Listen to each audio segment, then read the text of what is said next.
Hello there. This is a vintage Coticule. I do not know the vein or anything like that, but it's a fantastic rock. And I have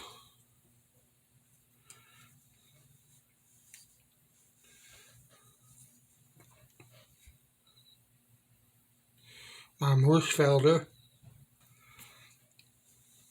straight. We're going to refresh this razor, and this is water.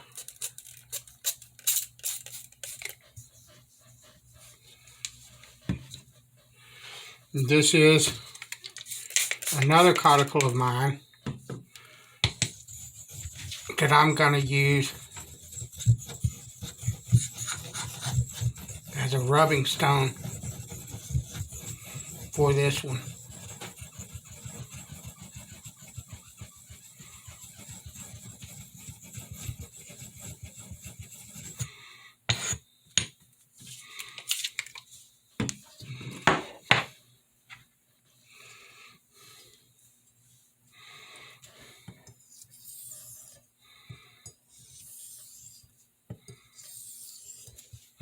So what's everybody up to?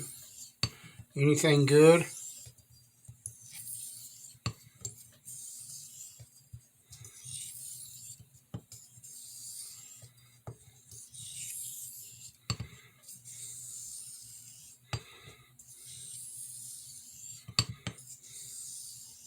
What I'm going to do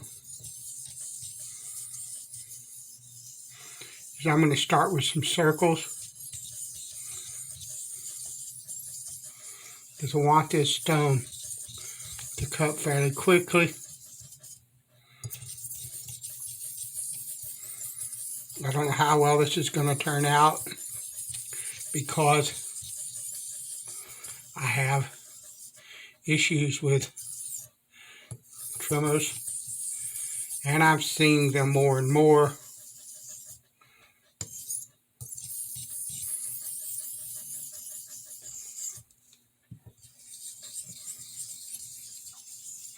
This razor also has a smile. It has a bit of like wobble, and so normally I would use a rolling X stroke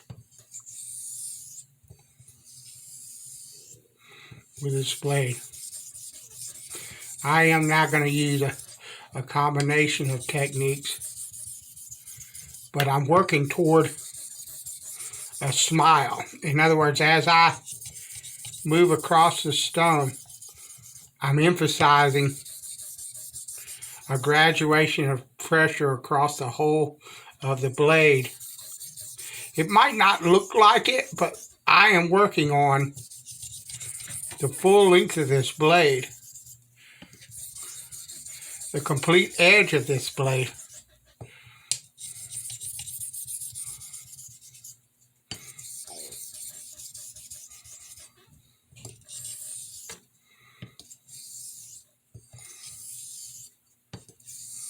And you see how much darker the slurry has already gotten.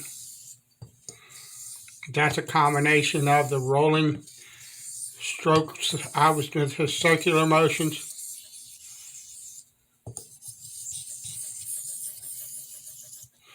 and the half strokes. They're faster. They're not better. They're just faster. And a lot of times, most of the time, you'll only see me use them on a Coticule, because a Coticule is a much slower cutter, and it can use the help.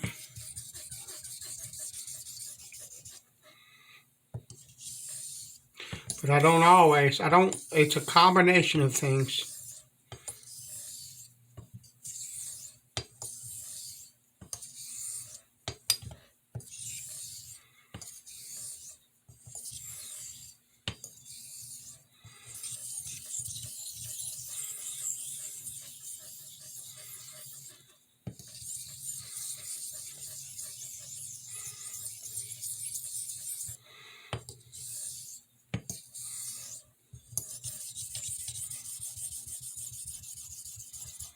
But you should always be working toward that smile. Even if you got like a straight blade, it's really helpful to kind of think of it as a smile anyway, because if you do a lot of these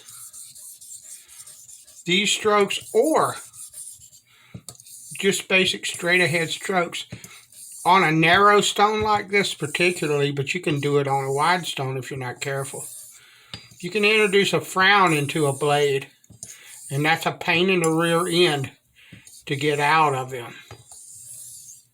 So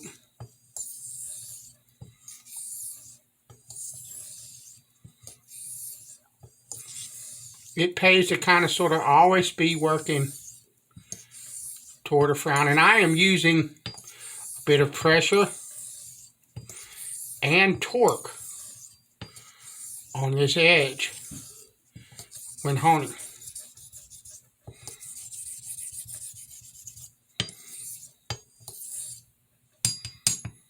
So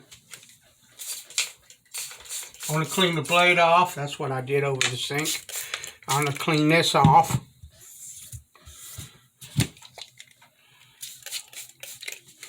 And I'm going to go back to my rubbing stone. I got the camera wet. I don't know if that means that the lens is wet, and what you'll see from here on out is going to be distorted by it or not. I hope not. But yeah, that's what happens when you get too close.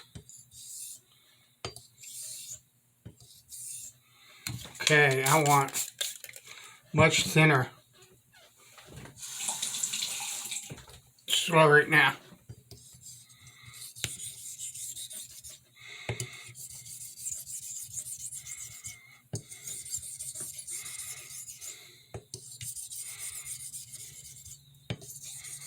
That's too thin. Dummy.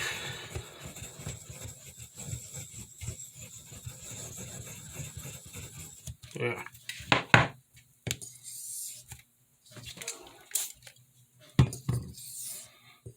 There we go. That's better. I need just to work on that.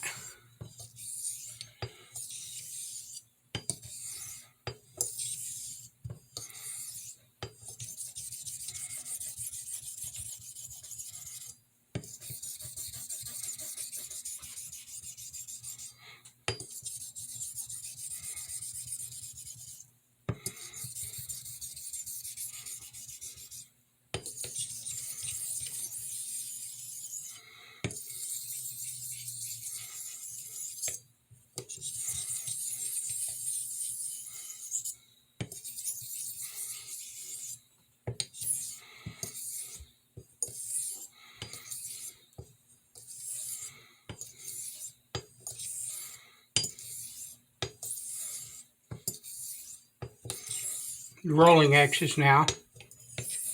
And understand, I'm just using different techniques to get this blade, because I know that this blade has issues, and I can work on those issues, genuinely work on them in a much more focused kind of way.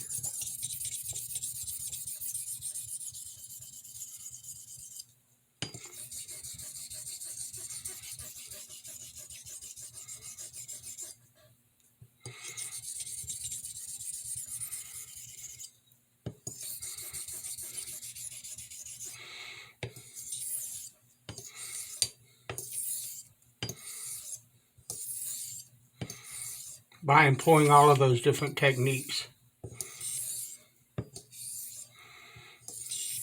One of them is not better than the other.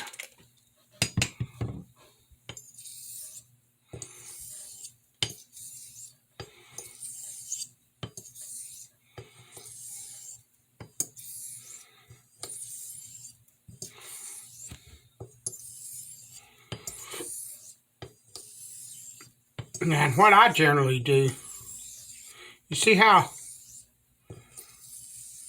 That slurry's darkened again. Now, this will be the third time I've built a slurry on this.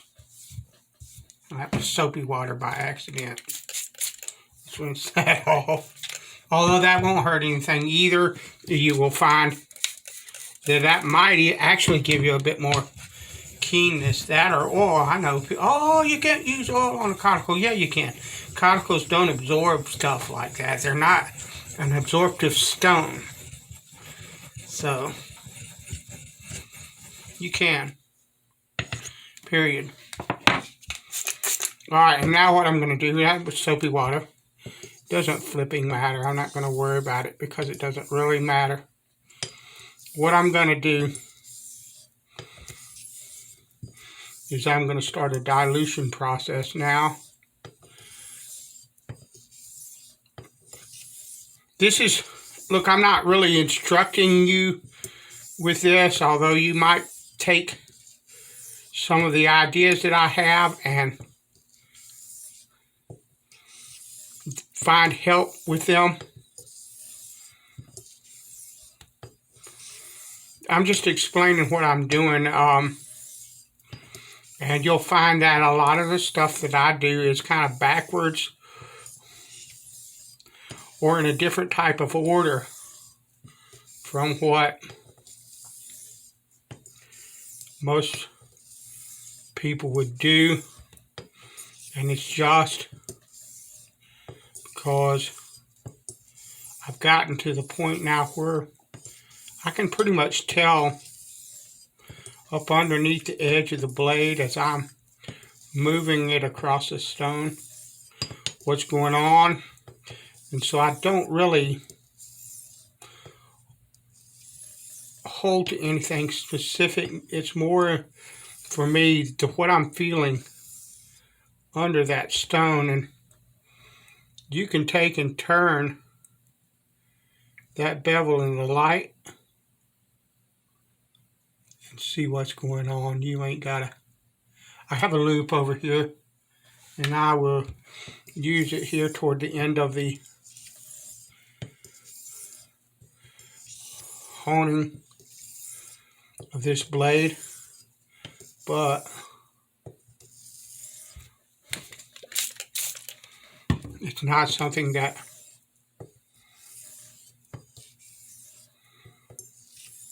I absolutely have to have, but I have it, so it makes sense to use it. And now I'm still applying a bit of torque, but I'm lightening up the pressure because I want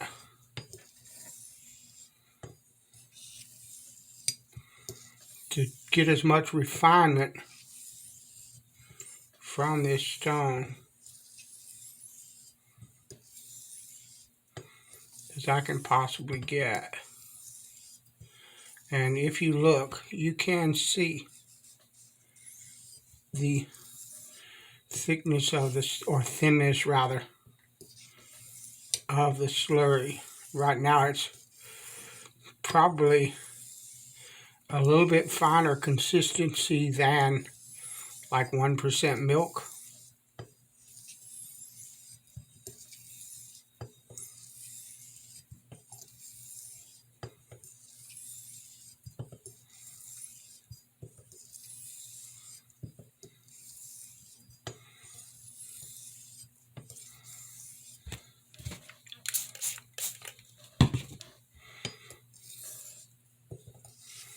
And that's really, really, really thin now. There's just barely a perceptible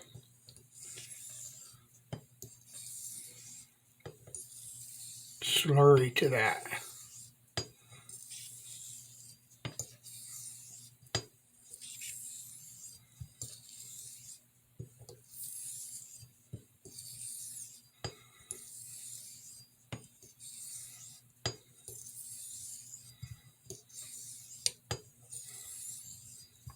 And like I said, I'm just honing and going by the seat of my pants and kind of what I feel and all of that. Somebody might be able to look at what I did and say, well, he used this technique or that technique, or he did this, that, or the other, and I'm not digging that deep into it. It's just instinct, feel, an understanding of what I can see, not only what I can see as in the slurry and the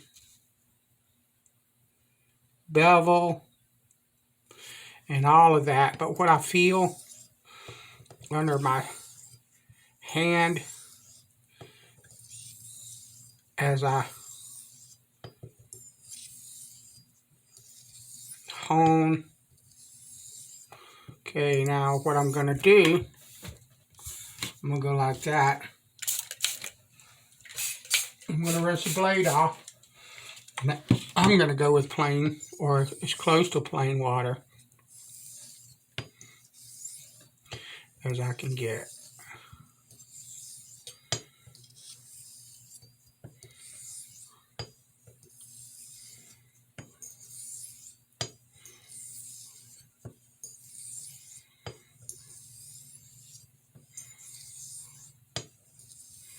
And the stone, I know people use this for JNAS, but a lot of times people will grab stuff that belongs in one camp and drag it over to the other, but I am getting a resistance on the stone despite having tape on the spine. I can feel a resistance, a grab, a stickiness to this. I'm not using that. You see I'm still honing it, right? I'm not using that as a tell to tell me that I'm done. But what that is telling me is that the bevel pretty much is absolutely even when it lays on this stone. There's no low or high spots, no grittiness, no kind of bump. It's sucking to that stone because it's mated to it, and the water is pulling it down, creating suction because it's perfectly mated to the surface of this stone. That's lovely, but I don't think it says that you're done with the razor. I know that's a common belief and understanding, but I don't see it in that way. I'm going to give it extra past that, because in my opinion what you have when you get that is a perfect bevel to the stone, a perfect match of the bevel to the stone. Now I want it to stay on this stone for a while, and actually all I'm doing now is just polishing. I'm not shaping the bevel, I'm not smoothing the bevel out of any imperfections. It is perfectly mated to this stone, and now what I'm doing is just polishing. That's it.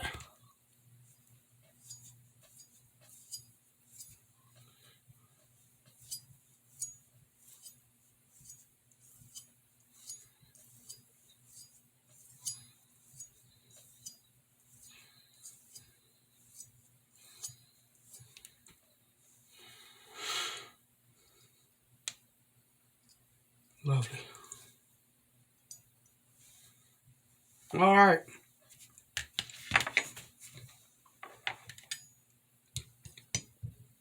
I'll strop that up, and that'll be a nice shave. Thanks for watching, and I'll talk to you later.